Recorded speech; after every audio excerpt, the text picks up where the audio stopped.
চট্টগ্রামে আইনজীবী সাইফুল ইসলাম আলিফের মৃত্যুর প্রতিবাদে রাজধানীর বিজয়নগর এলাকায় আলোর মিছিল করেছে গণ অধিকার পরিষদ। এ সময় তারা বুধবারের মধ্যে ইসকন নিষিদ্ধের দাবি জানান। বক্তারা বলেন, ইসকন কোনো ধর্মীয় সংগঠন নয়।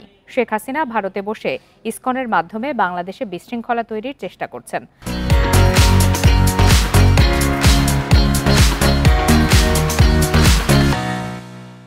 তারা হিন্দু ধর্মাবলম্বী ও মুসলিমদের মাঝে দাঙ্গা তৈরির ষড়যন্ত্র করছেন। সব ধর্মের মানুষকে এসব ফাঁদের বিষয়ে সচেতন থাকার আহ্বান জানান গণ অধিকার পরিষদের নেতারা। আওয়ামী লীগ সরকারের পতনের পর দলটির নেতাকর্মীদের ছেড়ে দেয়ায় এই পরিস্থিতি তৈরি হয়েছে বলে অভিযোগ গণ অধিকার পরিষদের।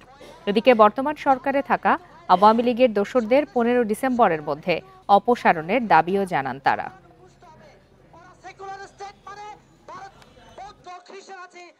আমাদেরকে ভাইয়ে ভাইয়ে ঝগড়া লাগিয়ে ভারত বিশাল একটা সুবিধা নেওয়ার চেষ্টা করছে।